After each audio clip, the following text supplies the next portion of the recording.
everyone. I'm welcoming Sebastian Widmann, the head of strategy at Komainu today, for a short interview. Hello, Sebastian. Hi, Walid. Thank you for having me. Pleasure, man. So, from one of the earliest receiving VASP license from VARA, Komainu is somehow positioned itself as a key player in the UAE digital asset ecosystem. Do you mind give us a little background on Komainu? Yeah, absolutely. So, hi everyone. I'm Sebastian Widmann. As Walid mentioned, I'm the head of strategy at Komainu. Komainu is the first regulated digital asset custody provider built by institutions for institutions. So we launched the business in 2018. It was a joint venture between Japanese investment bank Nomura, the French technology provider Ledger, and one of the leading digital asset fund managers, CoinShares. And the focus was really to fill a gap in the marketplace and create a custodian that would meet the requirements of more traditional institutional investors that would wanting to gain exposure to digital asset ecosystem. So from day one, our focus was really to focus on one side regulation, but also security. Since 2018, we are now around 50 people. We're regulated in a number of jurisdictions, including Jersey, where we have our headquarters. In the UK, we have registration as a VASP under the FCA. We also have an office in Italy and are registered with OAM. And where I'm based here in Dubai, we're the first custodian to be regulated under the Virtual Asset Regulatory Authority. So this is really bread and butter of our business, is really to focus on making sure that we can work across regulatory frameworks to really meet also our own clients' regulatory requirements to fulfill our role as a custodian. Focus will continue to be the case. Yeah. Sebastian, somehow I feel like Komainu didn't manage to fly on its own without the Nomura as a brand. So we start associating Komainu as a Nomura kind of a brand for us to feel more comfortable as institutional investors. So do you think you could manage in the last period to create Komainu as somehow entity that can fly without the Nomura backing? No, so Nomura is definitely, and Nomura more recently launched Laser Digital, which is their fully owned subsidiary focusing on venture market making as well as asset management in digital assets. We see Nomura as a very large supporter of our business.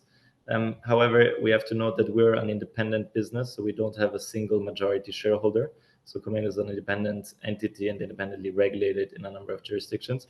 I think the benefit is really that when we launched Komainu, and I was still part of Nomura's digital assets team, the focus was really not to build a custodian for existing crypto native companies in the space, but really to create something that was fit for purpose for more traditional institutions like Nomura, which, as you know, is a 100-year-old financial services institution, to really help them bridge the gap between decentralized and traditional finance.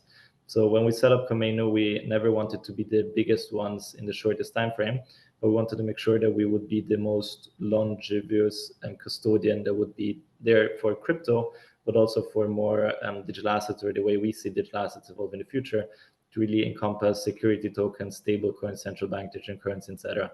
That's why from day one, Nomura was a strategic partner to really help us set up the right processes, policies, and procedures that would be fit for purpose again for a more traditional audience as opposed to purely a crypto native ecosystem. So custody is not only custody anymore with Komainu. So you have created services around custody, leveraging on the power of blockchain and smart contracts. So now you are into staking. So can you give me a little bit of background on that? Yeah, absolutely. So also in traditional custody always means the safekeeping and servicing of assets that you hold in custody. Given that we work with a new digital paradigm through digital assets, there's also, or the concept of asset servicing means different things, given the characteristics of blockchain technologies. So on one side, the core focus is really security. So like to traditional custody, we're getting paid for securing digital assets. But then as soon as that is done in a regulated setting, clients really ask for utility out of custody. And utility in custody in digital assets means something different that it does in traditional custody. So we do it in two ways currently. On one side, we offer regulated end-to-end staking for a number of digital assets that we hold in custody for institutional clients. And then more recently, and especially after last year's events with FTX and a number of other of the bankruptcies, is really creating more security throughout the trade life cycles of digital assets. So historically, custodians were used to store in cold storage, and clients would mainly move these assets onto an exchange to then be able to trade and access liquidity. And we've come out with a solution called Komainu Connect, which simply allows clients to trade on a number of reputable liquidity venues. We've announced OKX, Gate.io, and a number of others, and we're working with more in our pipeline. But simply speaking, it allows a client to have their assets in Komainu throughout the trading lifecycle without exposing their assets to counterparty risk. And that's another way we generate utility out of custody. Yeah, amazing. So beside Ledger, beside being one of your stakeholders, so it is one of your technical partner as well, and you're leveraging a lot on their technology. So so how do you feel about Ledger, especially whenever with the latest product announcement and related to, anyway, go ahead and tell me about your relation with Ledger. So I don't want to put anything negative on it. No, definitely not. So obviously Ledger is one of the leading security companies in the digital asset space. To most people, Ledger is known because of the retail product. I think they have the best hardware technology in the market. They have USB type like systems. I am one of the users. I think nearly everyone in the digital asset space has one, or at least should have one. But when we interact with Ledger, we don't use these retail devices. We have, since 2018, worked closely with Ledger to develop institutional or enterprise-grade technologies that rely on hardware security modules, so HSMs, and really create a much more robust security architecture that is fit for purpose for an institutional custodian like ourselves to use. We're continuously working with Ledger also on their new TradeLink solution to create connectivity to exchanges. And we see Ledger as being one of the thought leaders, not only on the retail space, but also on the institutional space to progress with digital asset security innovation. So talking about keys here and private keys. So usually whenever I'm a user, I go to Komainu, I try to deposit my assets with them for custody. Who's owning the key? The key is under the user, Komainu, or what? Yeah, so as a regulated custodian, it is our fiduciary duty to hold all keys on behalf of our clients. So we get paid to secure private keys on behalf of our institutional client base. It's fairly simple. So when we onboard an institutional client, they come into our workplace. We have a sales and operational team that really work with the client to understand their use case, their risk appetite, the type of the organization they're dealing with. And then we set up always segregated client by client wallets. So depending, assume you have BTC and ETH, we would set two separate wallets, one for Bitcoin, one for Ethereum, and all the other assets. We would then work to understand your use case, how often you want to transact, to what counterparties you want to transact with. Are you sending from one custodian to another custodian? Or are you sending from a custodian to an exchange? So we would then whitelist external addresses that you would want to interact with. And then there's a very institutional transaction approval process whereby the client always has to initiate a transaction. Once that is done, there is a governance rule internally that check, is the client allowed to send to this wallet? Does the client have access to these assets that he can send to wallet A or wallet B? Once that is done programmatically, it goes into the Komainu operational team, and we would do a segregated 4i check internally as well to just check that everything seems to be in place and correctly inputted. If there's any questions, we would give a call back to the client. And if there's no questions, then we process the transaction on our end, and then it gets broadcasted to the blockchain.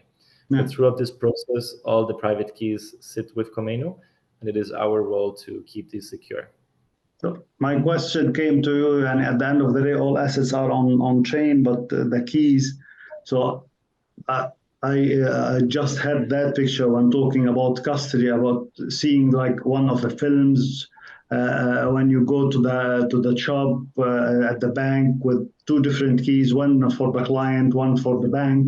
So do you think we can see this happening in digital assets? Would you need two signatures to access that? It's more scalable to some extent. Yeah. So the way, and one of our core ethos is to keep every client's assets segregated from our Komainu's own assets. This is very interesting and important. I agree. And that's why, without you having to come to Komainu and one of our office to check, to your analogy, what is in your safe, you know your addresses, or at least the public addresses where you hold your assets. And so at any moment, you can use a blockchain explorer to see on-chain that your assets still sit within a given wallet. And we ensure you that the private keys associated to that public address is custodied by Komainu. Yeah. So one of the big misconception in the market is about Fireblocks. So everybody believes Fireblocks is a custodian and dealing with it as a custodian. So, but you also use Fireblocks as a service provider. So can you clarify this point as well? Yeah, absolutely. So I think as well as Ledger, they developed a very robust SaaS offering, so software as a service, that you can still use if you're a fund or even a retail investor as a custodial technology. However, whilst having better tools doesn't make you a custodian straight away. So it just enhances the way you can do self-custody by sharding keys or by splitting rules and processes to approve a transaction.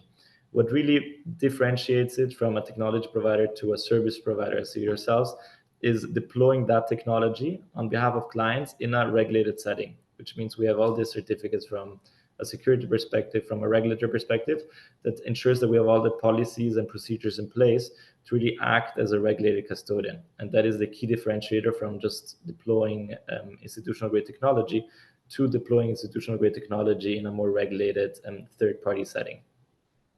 Fair enough. So, Sebastian, so many, actually not so many, but we're following few of them, that legacy banks or traditional banks are somehow more and more interested into the custody business. So for different reasons, to follow the trend, to answer their client request at the end of the day. And soon, by the way, we talked about this earlier. Soon, few local banks are gonna announce that in the UAE that they are gonna act as a custodian as well. How do you feel about that? Yeah, super positive, to be honest.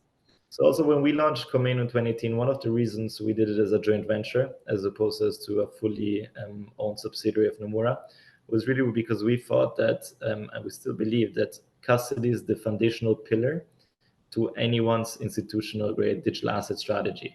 So you need to get custody right to be able to deal with trading, with asset management, with all the services on top, dealing with digital assets. So seeing increased institutional adoption in the space is super positive. I think the overall market is still quite small. The more institutional adoption you see in the market, the more investments and capital flowing into the overall asset class you see as a result as well. And we think we're in a good position to really capture some of that growing market share. On the other hand, I think that looking at a number of these announcements, most of the more traditional banks are more focused on security tokens as well as regulated stablecoins rather than the cryptocurrency. Yeah. We think that this is a great development as well. We're very close to the evolution of security tokens and new forms of digital assets, and we still think that it grows the overall pie. But we're also a custodian for cryptocurrencies or permissionless tokens. Yeah. So a lot happening in the UAE, and things are moving very fast.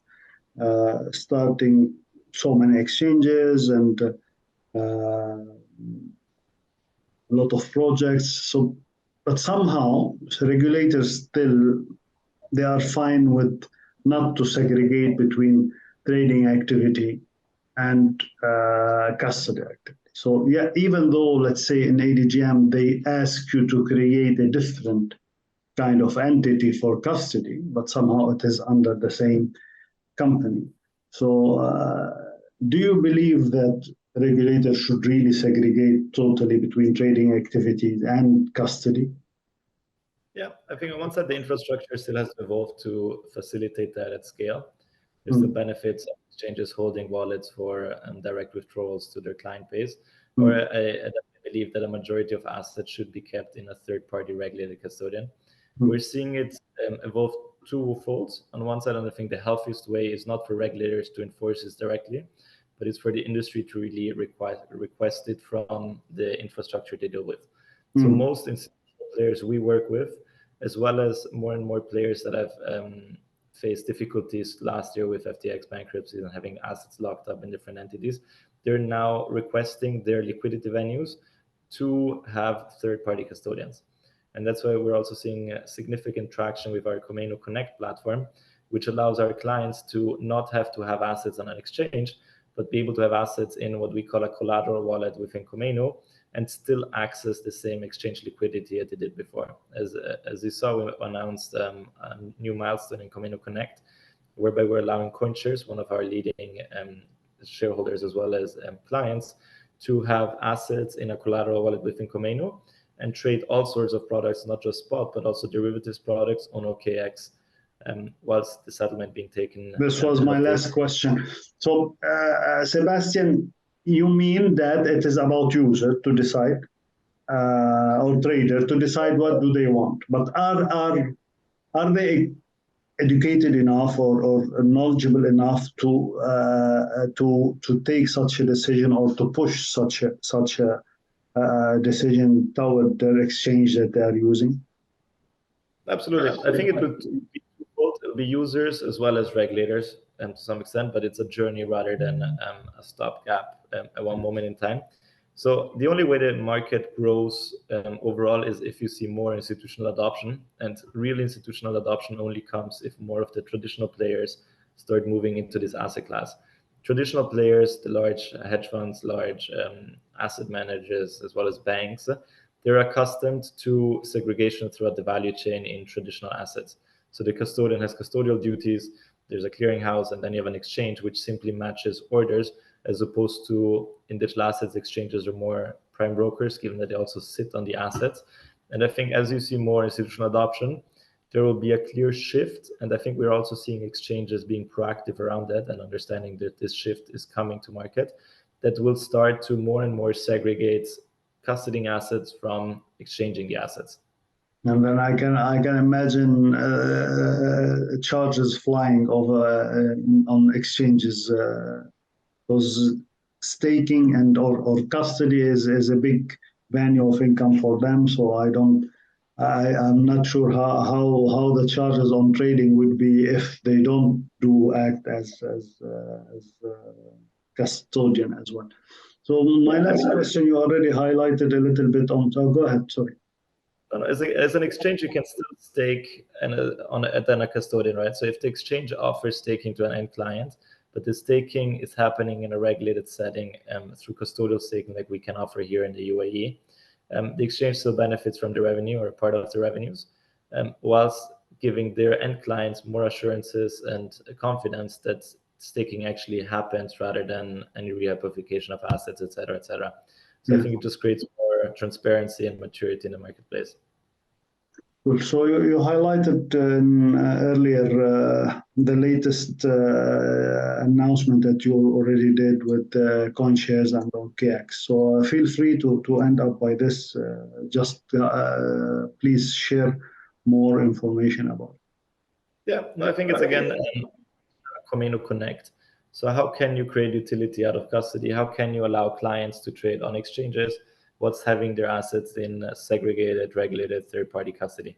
So we've gone live with the service earlier this year. We announced it with OKX at Go Live, initially for spot transactions. Now or what at the time we called MVP 0.1, but now we call 0.2 is really allowing our clients to trade a wider range of assets on OKX, which is much more complicated with around a 200-page legal agreement really encumbering the rules of the processes, policies, etc. And the latest announcement allows CoinShares, which is one of the most reputable players and asset managers in the space, to trade derivatives products on OKX, whilst having collateral in a segregated wallet within Komainu. Interesting. So last question for me is, the foundation of Komainu was always about institutional investor, giving them banking grade or banking level custody, so they can feel more comfortable about stepping into the digital asset space, kind of. So, and the country you listed that Komainu is present there, somehow it's really key countries where the biggest funds, the biggest wealth manager are acting. So how do you rate your experience in the UAE in the past period, when starting from the license date to today?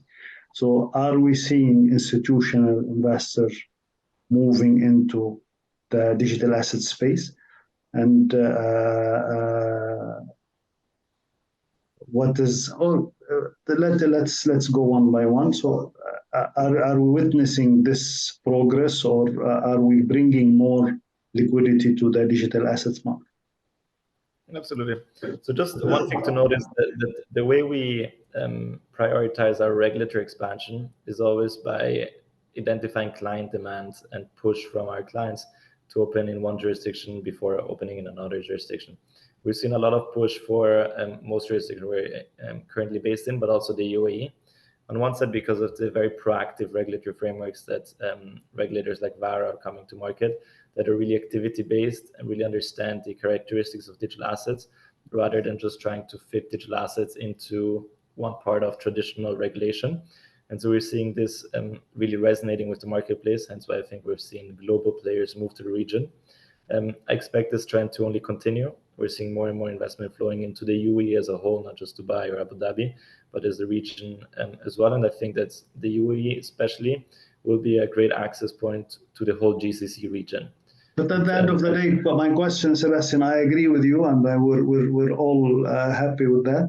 But the question is, are we increasing the volume of liquidity in the digital asset space? So talking about the bull run coming, talking about the Bitcoin prices, it all depends how much buying into this digital asset space happening.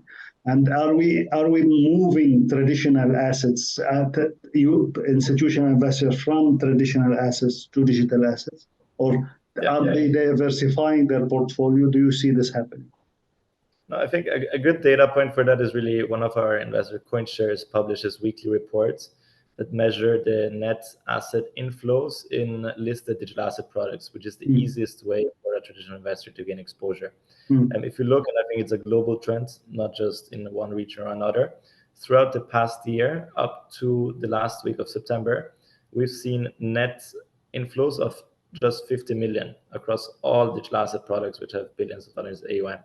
However, since mid-October, we've seen inflows that have been higher since March 2022, if I recall correctly. So we're really seeing increased adoption. We're seeing a lot of momentum ahead of the Bitcoin halving, ahead of a number of events in the coming year. So we're definitely seeing more interest, more pickup. We're seeing a lot of noise around ETFs, which really will be another start to really accelerate this momentum. So I think we're really at the end of a bear market and at the start of a new, more proactive bull market. Perfect. These are all my questions. And if you have anything to say or to conclude with, I'm happy to hear it.